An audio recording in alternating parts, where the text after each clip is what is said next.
Bloomberg Audio Studios. Podcasts, radio, news. This is Bloomberg Businessweek with Carol Massar and Tim Stenovec on Bloomberg Radio. Carol, have you played around with OpenAI's Sora? Well, I'm going to be quite honest with you. I wrote this and then, okay, be honest. That would be no, because I'm an honest kind of gal. But you just kind of shared it with me. I just invited you. I sent you an invite. Because I've heard about it. We've I've talked got about 5 more people if you want them. If you're interested in creating some AI slop. Why do you have to be invited? I think this is just what they do to control the number of people who sign up for it in the beginning because it's so energy intensive, but I don't know exactly why. All right, well, tell everybody. Tell them, Tim, what's behind that big door. So I bring this up because Adobe is doing its own thing with AI generated video. And like Firefly for images, which you remember from Adobe, we've talked about that for a couple of years now. This is supposed to be brand and copyright safe. The company out with this new product is called Adobe AI Foundry.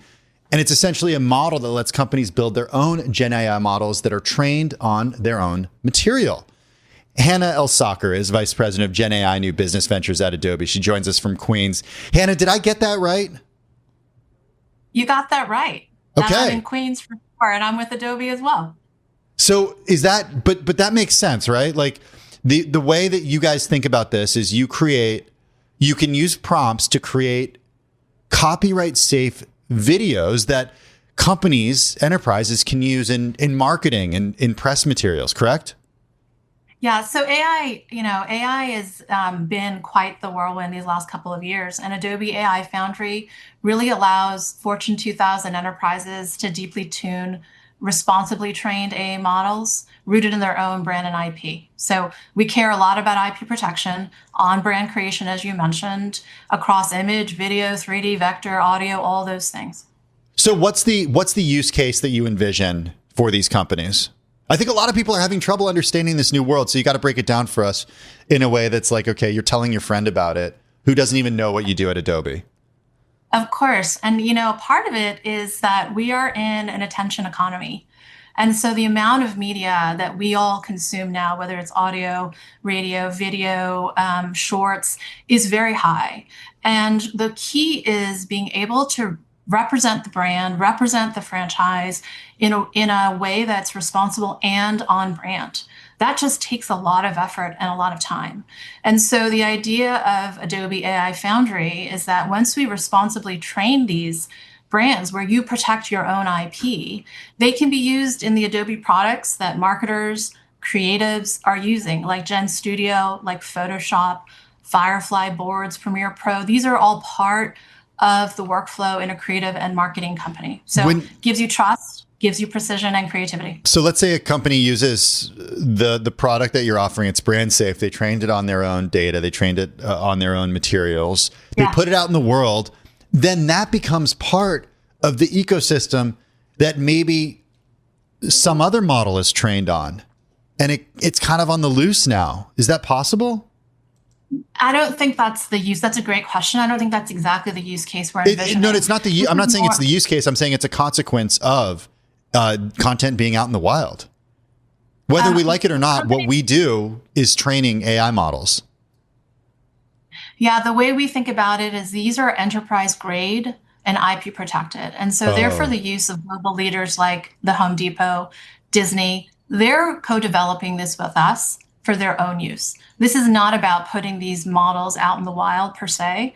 This is about them being able to unlock new AI workflows. And that really lets them tailor what they're doing in complex media creation. But when you say their own use, couldn't they use it on social media and say, okay, this is a way that we can connect with our audience through Instagram or through TikTok or something, creating one of these videos, and then it's out in the world?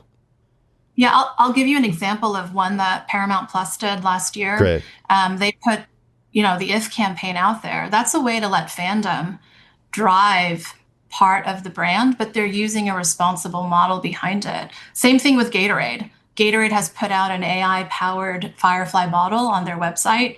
And that's a way for them to be able to control the brand, put it in the hands of fandom, because we all want to be part of the narrative now. So that's the responsible approach that those brands decided to take. So put it out when they want, but they're also creating kind of their own, it almost feels like private set of images or IP, as you said, that is really for them to use and to control. correct?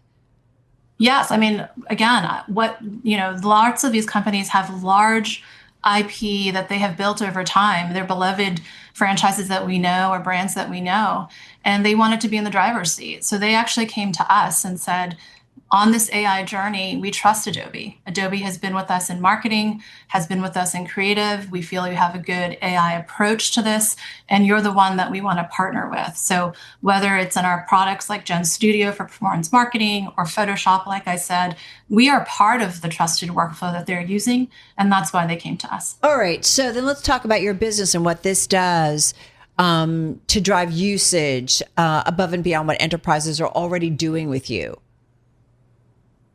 Sure. This is really just an evolution, a natural evolution of our AI journey that started. Thank you for covering the Firefly image models in 2023. Mm-hmm. Businesses are coming to us and saying, hey, we feel really good about what we've been doing. The initial base models actually didn't understand their IP. We consider that a feature, not a bug of those models, right? Because we had license to every piece that went in.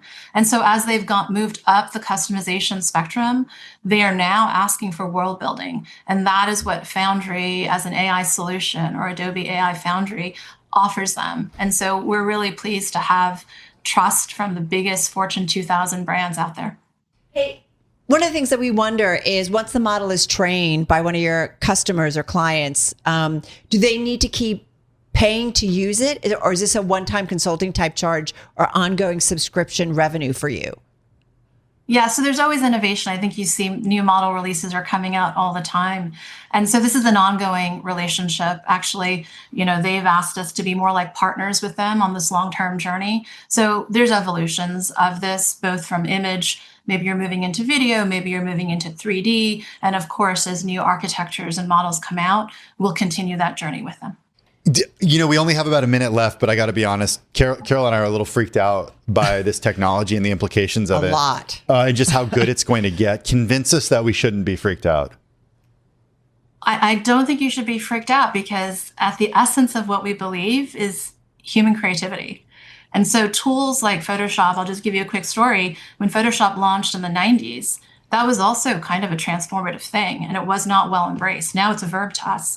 So these are new tools at the intersection of creativity that all of us are going to be able to figure out how to unleash our own narrative and storytelling. So think about it as a friendly intern to help you out. 10 seconds, 15 seconds. Are we going to have moments though we're like, wait, is that real or is that fake? Like, are we going to have a hard time as it gets better and better? Just very quickly.